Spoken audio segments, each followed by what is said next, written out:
Hi friends, welcome to நிலை 360 Taylor. இந்த வீடியோவில் நம்ம என்ன பார்க்க போகிறோம் அப்படின்னா, நிறைய பேர் வந்து நீங்கள் எப்படிக்கா டைம் மேனேஜ் பண்ணுறீங்க, வீட்டு வேலையும் உங்களால் எப்படி வந்து தொழிலையும் உங்களால் பார்த்துக்க முடியுது, நீங்கள் எப்படி வந்து சமாளிக்கிறீங்க, உங்களால் எப்படி முடியுது, உங்களுக்கு வந்து ஒரு நாள் கூட அது வந்து சலிப்பு தட்டாதா, ஒரு நாள் கூட வந்து மாறாதா எந்த ருட்டீனும் அப்படிங்கிற மாதிரி கேட்குறவங்க இந்த வீடியோவை ஸ்கிப் பண்ணால் முழுசாக பாருங்கள். இதில் சொல்கிற சின்ன சின்ன விஷயங்களை ஃபாலோ பண்ணீங்க அப்படின்னாலே உங்களாலையுமே வந்து தொழில் தனியாக உங்கள் வீட்டு வேலை தனியாக உங்களால் பண்ண முடியும். அது என்னலாம் அப்படிங்கிறத அந்த வீடியோ இருக்க போது. நீங்கள் இந்த சேனலை இப்போ தான் ஃபர்ஸ்ட் டைம் பார்க்குறீங்க அப்படின்னா சப்ஸ்கிரைப் பண்ணிட்டு பாருங்க. அந்த சேனலில் வர எல்லா வீடியோ உங்களுக்கு ரொம்ப யூஸ்ஃபுல்லாக இருக்கும். வாங்க வீடியோக்குள்ளே போகலாம். நீங்கள் இன்னும் மிஷினில் உட்காந்து தைக்க ஆரம்பிக்கல அப்படின்னா தச்சுக்கிட்டே வீடியோ பாருங்க. அப்போ உங்களுக்குமே ப்ளவுஸ் தைச்ச மாதிரி இருக்கும். ஒரு சில பேர் என்ன நினைக்கிறீங்க அப்படின்னா, டெய்லி வந்து நீங்கள் 5-6 ப்ளவுஸ் தைக்கணும்னு நினைக்கிறீங்க அப்படிங்கிறதுனால நீங்கள் வந்து டெய்லி நைட்டு லேட்டாக தான்க்கா தூங்குவீங்க, காலையில் சீக்கிரமாக எழுந்திரிச்சிருவீங்க அப்படிங்கிற மாதிரி யோசிக்கிறீங்க. கண்டிப்பாக அது கிடையவே கிடையாது. நான் எப்பவும் 6:30 மணி 6:45 அப்படிதான் எந்திப்பேன். மினிமம் என்னைக்காவது ஒரு நாள் 6:15 6 மணிக்கு எந்திப்பேன். மேக்ஸிமம் வந்து 6:45 எந்திரிச்சிருவேன். அப்போ தான் பாப்பாவை ஸ்கூலுக்கு அனுப்ப முடியும், வேலையெல்லாம் பார்க்க முடியும் அப்படிங்கிறதுக்காக. லேட்டாக தூங்குறதும் எனக்கு கிடையாது, ரொம்ப ரேரு. எப்போன்னா ஒரு 10 ப்ளவுஸ் இருக்குது அப்படின்னா அப்போ தான் லேட்டாக தூங்குவேன். அப்போவுமே என்ன ஆகும் அப்படின்னா, திரும்ப வந்து நம்ம கட் பண்ணி வைக்க வேண்டிய வேலை இருக்கும்ல, அதை முடிக்கிறதுக்கு தான் கொஞ்சம் லேட் ஆகும். மற்றபடிக்கு 10 மணிக்காவது மினிமம் தூங்குற மாதிரி நான் பார்த்துக்குவேன் எப்போவுமே. ஏன்னா எனக்கு தூக்கம் நல்லா இருந்தால் தான் மறுநாள் நான் தைக்கிறதுக்கு வந்து கொஞ்சம் சுறுசுறுப்பாக ஓடும். இன்னொன்று என்ன அப்படின்னா, நீங்கள் எப்போவுமே வந்து ஒரு விஷயம் தெரிஞ்சுக்கோங்க, உங்களுக்கு எந்த டைம் கிடைக்குதோ அந்த டைமில் உங்கள் தொழிலை வந்து பண்ணுறதுக்கு பாருங்கள். உங்கள் வீட்டு வேலையை கெடுத்துட்டோ இல்லை வீட்டு வேலையை பண்ணாமையோ ஒரு தொழில் பண்ணோம் அப்படின்னா கண்டிப்பாக வந்து நமக்கு ரெண்டுமே வந்து மிக்ஸ் ஆகி நம்ம வந்து எந்த வேலையுமே செய்யாத மாதிரி இருக்கும். எப்போவுமே என்னோட ரொட்டீன் எப்படி இருக்கும் அப்படின்னா, காலையில் ஒரு 10 மணிக்கு இல்லை 10:30 11 மணி இப்படி தான் மிஷினில் உட்காருவேன். இதில் வந்து நான் கொஞ்சம் அதாவது அந்த 10:30 11 மணி அப்படிங்கிற மாதிரி இருக்கும். 11 மணிக்கு மேலே நான் மிஷினில் உட்காராமல் இருக்க மாட்டேன். ஆனால் என்ன அப்படின்னா, நான் முந்தின நாளே அதை கட் பண்ணி வச்சா மட்டும்தான் நான் அந்த மாதிரி உட்கார முடியும். இல்லை ஒரு சில நாள் வந்து வெளியில் போயிட்டு வந்தேன், லேட் ஆயிடுச்சு, நான் அப்படியே போய் தூங்கிட்டேன் அப்படின்னா அன்னைக்கு கட் பண்ணலை அப்படின்னா மறுநாள் கண்டிப்பாக காலையில் கட் பண்ணி தான் ஆகணும். அப்போ என்ன பண்ணுவேன் அப்படின்னா, வீட்டு வேலையெல்லாம் சீக்கிரமாக முடிச்சுட்டு ஒரு 1 ஹவரில் உட்காந்து கட் பண்ணுவேன், இன்னைக்கு என்ன ப்ளவுஸ் கொடுக்கணும் அப்படிங்கிறத. இது ஒன்று தான் வந்து மாறுமே தவிர மற்றபடிக்கு எப்போவுமே நான் 11 மணிக்கு மிஷினில் உட்கார மாதிரி தான் பார்த்துக்கிடுவேன். ஃபுல் டைமும் நீங்கள் மிஷினில் உட்காருவீங்களா அப்படின்னு கேட்டால் கண்டிப்பாக கிடையாது. 11 மணிக்கு உட்காந்தேன் அப்படின்னா ஒரு 12:30 12:45 எந்திப்பேன். எந்திரிச்சிட்டு ஒரு நேரம் ரெஸ்ட் எடுத்துகிட்டு சாப்பிட்ணும் அப்படின்னா சாப்பிட்டுட்டு அதுக்கப்புறமா வந்து வீடியோ எடுத்திருக்கேன் அப்படின்னா அந்த வீடியோ வந்து எடிட் பண்ணி அதுக்கு வாய்ஸ் கொடுக்குறது எல்லாமே முடிச்சுட்டு மேக்ஸிமம் வந்து திரும்ப ஒரு 2 மணிக்கு மிஷினில் உட்கார மாதிரி பார்த்துக்குவேன். எப்போவுமே வந்து முன்னாடி என்ன பண்ணேன் அப்படின்னா, நைட்டு வந்து வாய்ஸ் ஓவர் கொடுத்தேன். அது என்ன ஆகுச்சு அப்படின்னா, ரொம்ப லேட்டான மாதிரி இருந்துச்சு தூங்குறதுக்கு. அதனால இப்போ மதியமே வந்து உங்களுக்கு வாய்ஸ் ஓவர் பண்ணி எல்லாம் ரெடி பண்ணி வச்சிருவேன். அப்போ வந்து நமக்கு ஈஸியாக இருக்கும் அப்படிங்கிற மாதிரி நான் யோசித்தேன். அதுக்கப்புறம் 2 மணிக்கு உட்காந்தேன்னா பாப்பா 4 மணிக்கு வருவா. 4 மணிக்கு சில டைம் நான் தான் கூப்பிட போவேன். 4 மணிக்கு கரெக்டாக முடிச்சிருவேன். அதுக்கப்புறம் மிஷினில் உட்கார மாட்டேன். அதுக்கப்புறம் ஒரு 2 மணி நேரம் என் பொண்ணு கூட தான் டைம் போகும். அவளுக்கு வந்து அவளுக்கு கொண்டு போகிறது, அவங்க டைரியில் என்ன எழுதியிருக்காங்க எல்லாமே பார்த்துட்டு அவளை ஸ்கூலுக்கு டியூஷனுக்கு அனுப்பி விட்டுட்டேன் அப்படின்னா அந்த வேலை வந்து ஒரு 6 மணிக்கு திரும்ப ஸ்டார்ட் ஆகும். 6லேருந்து 8 மணி வரைக்கும் தைப்பேன். இந்த டைம் மட்டும்தான் நான் தைக்கிற டைமு. இதுக்கு இடையில வந்து என்னோட வீட்டு வேலை எந்த இடத்துலையுமே வந்து நான் செய்யாமல் இருந்ததே கிடையாது. அப்பப்போ அந்தந்த வேலையை பண்ணிக்கிட்டே தான் இருப்பேன். அதே மாதிரி நம்ம வேலையும் கரெக்டாக பார்க்கணும், அதே மாதிரி வீட்டு வேலையும் நல்லா பார்க்கணும் அப்படின்னா 2யுமே பேலன்ஸ் பண்ணி கண்டிப்பாக கொண்டு போகணும். அந்த மாதிரி முடிச்சுட்டு 8 மணிக்கு அப்புறம் நான் நைட்டு டிஃபன் வந்து ஏதாவது செஞ்சாதான் பாப்பா வந்து டியூஷன்லேருந்து வந்தோடனே சாப்பாடு கொடுக்க முடியும், அவளையும் சீக்கிரமாக தூங்க வைக்க முடியும் அப்படிங்கிற மாதிரி பார்த்துடுவேன். அவளை தூங்க வச்சுட்டு தான் திரும்ப நான் கட் பண்ணவே ஆரம்பிப்பேன். ஏன்னா அவளோட டைமும் சேர்ந்து வேஸ்ட் ஆகும் அப்படிங்கிறக்காக அவள் தூங்கினதுக்கப்புறம் திரும்ப தான் நான் வந்து உட்காந்து நாளைக்கு என்ன உண்டு அப்படிங்கிறத கட் பண்ணி எடுப்பேன். இப்படி தான் என்னோட ரொட்டீன் வந்து டெய்லி நடக்கும். ஒரு சில நாள் என்ன நடக்கும் அப்படின்னா, நான் கட் பண்ணாமல் தூங்கிடுவேன். வெளியில் போயிட்டு வந்தேன், இல்லை ஏதாவது வெளியில் ஃபங்க்ஷன் எங்கள் அத்தை வீட்டுக்கு யார் வீட்டுக்காக போயிட்டு வரேன் அப்படின்னா லேட் ஆகிட்டு அப்படின்னா நான் கட் பண்ணுறதை விட்டுட்டுருவேன். அப்படி கட் பண்ணலை அப்படின்னா மறுநாள் காலையில் உட்காந்து கட் பண்ணிட்டு தான் தைக்கிற மாதிரி ஆயிரும். அது என்ன ஆகும் அப்படின்னா, ஒரு நாள் நம்ம கட் பண்ணாட்டாலும் 12:30 1 மணிக்கு தான் மிஷினில் போய் உட்கார்ற மாதிரி ஆகும். இந்த மாதிரி நாள் வந்து எப்படி நடக்கும் அப்படின்னா, ஒரு வாரத்தில் ஒரு நாள் இல்லை 15 நாளைக்கு ஒரு நாள் இந்த மாதிரி நடக்கும். மேக்ஸிமம் வந்து என் கையில் வந்து நிறைய கட் பண்ணி வைக்கிற ப்ளவுஸ் தான் நான் வச்சுக்கிறதுக்கு ட்ரை பண்ணுவேன். இன்னொன்று சில நாள் என்ன பண்ணுவேன் அப்படின்னா, ஞாயிற்றுக்கிழமை ரொம்ப போர் அடிச்சது, வேலையே இல்லை அப்படின்னா எல்லா வேலையும் முடிச்சுட்டு என்ன பண்ணுவேன்னா, ஒரு மதியம் 3 மணிக்கு மேலே உட்காந்து கட் பண்ணி வைக்கிற வேலையெல்லாம் கட் பண்ணி வைப்பேன். ஒரு 10 ப்ளவுஸ் 15 ப்ளவுஸ் அந்த மாதிரி கட் பண்ணி வைப்பேன். இப்படி வைக்கிறதுனால தான் என்னால் வந்து டெய்லி உள்ள வேலையை டெய்லி பார்க்க முடியுது. இன்னொரு முக்கியமான விஷயம் வந்து நான் டெய்லி தைக்கிறதுக்கு என்ன அப்படின்னு நான் நினைக்கிறேன் அப்படின்னா, எனக்கு அந்த வருமானம் ரொம்ப ரொம்ப முக்கியம். ஏன்னா நாங்கள் வாடகை வீட்டில் தான் இருக்கோம். என் ஹஸ்பண்ட் ஒரு சம்பளத்தை வச்சு எங்கள் குடும்பத்தை வந்து ரன் பண்ணுறது ரொம்ப கஷ்டம். அதனால நான் கண்டிப்பா வந்து இந்த தொழில் பண்ணி தான் ஆகணும். சில விஷயங்கள் வந்து என் வீட்டுக்காரருக்காக ஷேர் பண்ணி தான் ஆகணும். அதனால நான் வந்து இந்த தொழிலை வந்து ஸ்டார்ட் பண்ணேன். இன்னொன்னு என்ன அப்படின்னா, இந்த தொழில் நான் ஸ்டார்ட் பண்ணும்போது எனக்கு இவ்வளவு ரூபாய் சம்பாதிக்க முடியும்லாம் தெரியாது. ஒரு 5,000 ரூபாய் கிடைச்சாலும் நான் வாடகையில ஒரு பாதி அமௌண்டாவது உங்களுக்கு ஹஸ்பண்ட் கொடுக்க முடியும் அப்படிங்கிற மாதிரி நான் யோசிச்சு தான் இதை வந்து ஸ்டார்ட் பண்ணேன். இது வந்து நான் நல்ல பொண்ணு அப்படிங்கிறது நிரூபிக்கிறதுக்கு அப்படி கிடையாது. அவங்க படுற கஷ்டம் வந்து நம்ம கண்ணு முன்னாடி பார்க்கும்போது நமக்கே தோணும், நம்மளும் வீட்டுல தான் இருக்கோம், ஏதாவது பண்ணி கொஞ்சம் அமௌண்ட் வந்து சம்பாதிச்சு கொடுக்கணும் அப்படிங்கறது தோணும்ல. அந்த மாதிரி ஸ்டார்ட் பண்ணதுதான். இது வந்து கட்டாயமா நீ தைக்கணும் அப்படின்னு என் வீட்டுல சொல்லுவாங்களா அப்படின்னு கேட்டா கண்டிப்பா கிடையாது. இது இல்லைனாலும் அவங்களால சமாளிக்க முடியும். நமக்குன்னு ஒரு மனசாட்சி இருக்கும்ல, நமக்காக ஒருத்தவங்க வந்து கஷ்டப்பட்டுட்டே இருக்காங்க, நம்ம ஏதாவது ஒரு சின்ன ஹெல்ப்பாவது பண்ணணும் அப்படி அந்த மாதிரி நான் யோசிச்சு பண்ணதுதான் இது. ஆனா இப்போ வந்து இந்த வருமானமே ஜாஸ்தி அப்படிங்கிற அளவுக்கு அவங்களே நிறைய வாட்டி சொல்லியிருக்காங்க. என்னை விட நீனே நிறைய டைம் வந்து ஒரு சில மாதங்கள் வந்து அவர் வாங்குற சம்பளத்தை விட நான் ஜாஸ்தியா வாங்கியிருக்கேன் அப்படிங்கறத அவங்களே சொல்லுவாங்க. அது வந்து கேட்க கொஞ்சம் சந்தோஷமா தான் இருக்கும். ஆனா அந்த மாதிரி வார்த்தை சொல்லும் போதுதான் அடுத்த மாசம் இன்னும் நிறைய சம்பாதிக்கணும் அப்படிங்கிறது தோணும். என்னையவே மோட்டிவேட் பண்ணிக்கிடுவேன். நான் மட்டும்தான் நான் தைக்கிறதுக்கு காரணமா அப்படின்னு கேட்டா இல்ல, என் வீட்டுல இருக்கிறவங்களும் காரணம்.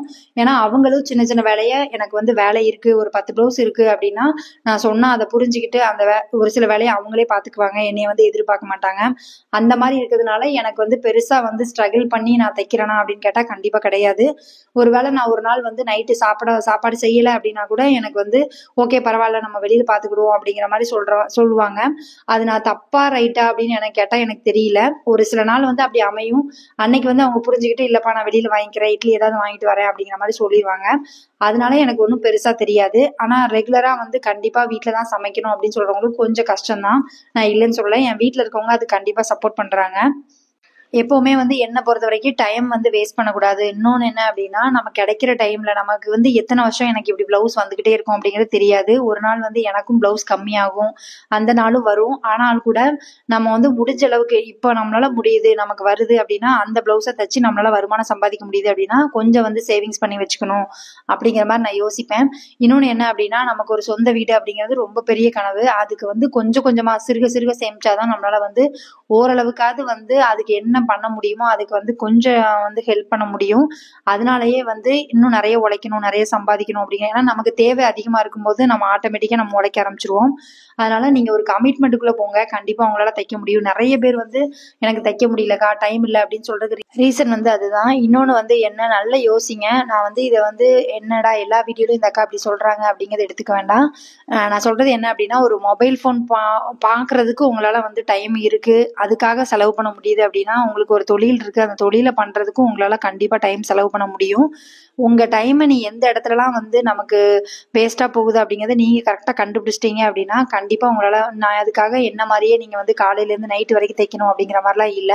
உங்களால முடிஞ்ச அளவுக்கு உங்க தேவை உங்க தேவைக்கு ஒரு பொருள் வாங்கணும் அப்படின்னா கூட நீங்க இன்னொருத்தங்களை டிபெண்ட் பண்ணாம உங்க காசுல வாங்குற மாதிரி உங்களை வந்து தயார்படுத்திக்கோங்க. அது என்னைக்குமே வந்து உங்களுக்கு உதவியா இருக்கும். இன்னொன்னு, எல்லாரும் நம்ம கூட எப்பவும் இப்படியே இருப்பாங்களா அப்படின்னு கேட்டா கண்டிப்பா கிடையாது. காலம் சூழ்நிலை எப்படி வேணாலும் நம்மளை மாத்தும். எந்த சூழ்நிலைக்கு நம்ம அடாப்ட் ஆகணும் அப்படின்னா, நம்ம கையில ஒரு வருமானம் இருந்துச்சு அப்படின்னா நம்ம தைரியமா அதை வந்து ஃபேஸ் பண்ண கத்துக்கிடுவோம். கீழே விழுறது தப்பு கிடையாது. அதுல இருந்து எந்திரிச்சு பழகிறதுக்கு நமக்கு வந்து ஒரு தொழில் கண்டிப்பா முக்கியம். இப்ப நம்ம குழந்தைங்க இருக்காங்க, நம்மளால வெளியே போய் வேலை பார்க்க முடியாது அப்படின்னா கையில ஒரு தொழில் இருக்கு, அந்த தொழிலை இம்ப்ரூவ் பண்ணி நம்ம கொஞ்சம் வந்து வருமானம் வந்துகிட்டே இருக்கிற மாதிரி, ஒன்னும் இல்ல, ஒரு 10,000 ரூபாய் ஒரு மாசம் வந்துட்டு இருந்தா கூட உங்களுக்கு அது சேவிங்ஸ் தான். உங்க வீட்டுல கேட்க மாட்டாங்க அப்படின்னா அதுல ஒரு 5,000 ரூபாய் வந்து எடுத்து வச்சு நம்ம சேவ் பண்ணோம் அப்படின்னா ஒரு 12 மாசம் கழிச்சு நமக்கு ஒரு 60,000 ரூபாய் கிடைக்கும். அதை வந்து நீங்க ஒரு கோல்ட்லயோ இல்ல வேற எதுலயும் இன்வெஸ்ட் பண்ணணும் அப்படின்னா இன்வெஸ்ட் பண்ணலாம். இந்த மாதிரி சின்ன சின்ன விஷயம் வந்து நம்மளே வந்து ஒரு விஷயத்த உருவாக்கும் போதுதான் நமக்கு அதுல கிடைக்கிற சந்தோஷமும் ஜாஸ்தி.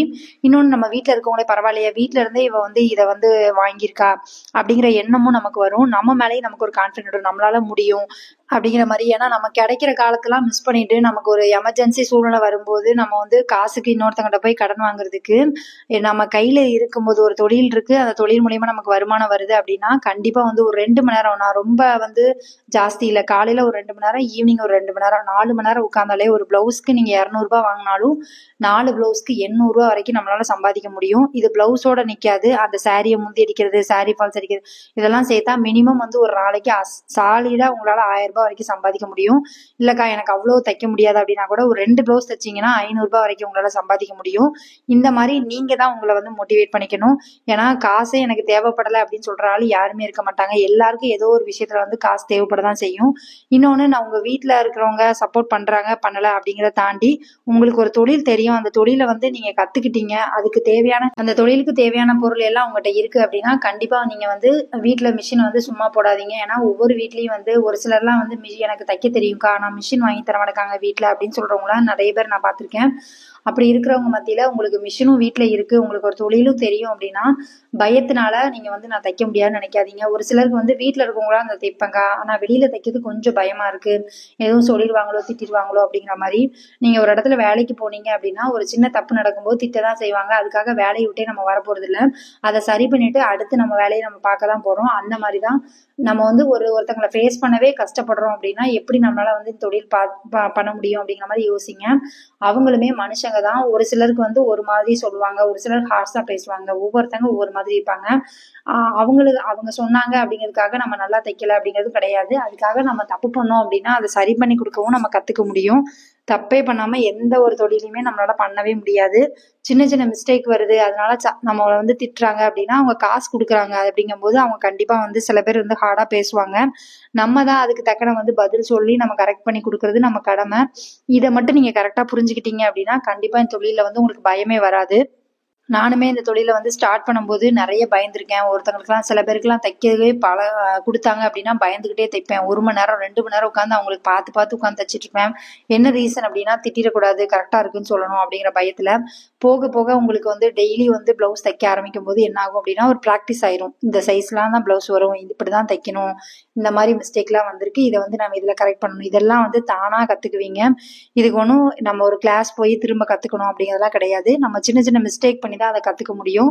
அதனால மிஸ்டேக் வருது அப்படிங்கறதுக்காக நீங்க வந்து அதை ஓரமா தூக்கி வைக்கிறதோ இல்ல வந்து என்னை சத்தம் போடுறாங்கக்கா, என்னை திட்டுறாங்க, எனக்கு சங்கடமா இருக்கு அதனால நான் தைக்கிறது இல்லை அப்படிங்கிறதையும் விட்டுட்டு அந்த வேலையை நீங்க வந்து செய்றீங்க, அதுல சின்ன தப்பு நடக்கு அப்படின்னா அதை எப்படி கரெக்ட் பண்ணதுன்னு கத்துக்கிட்டு இந்த தொழில என்னாலையும் வந்து மேல வர முடியும் அப்படிங்கிற மாதிரி உங்களுக்குள்ளே ஒரு கான்பிடன்ட் வச்சுட்டு நீங்களே வந்து கண்டிப்பா வந்து தைச்சிங்க அப்படின்னா உங்களாலையும் நிறைய கஸ்டமர் உருவாக்க முடியும், நிறைய கஸ்டமர்ட்ட இருந்து நிறைய பிளவுஸ் வர வைக்கவும் முடியும். நீங்க நம்புங்க, கண்டிப்பா முடியும்.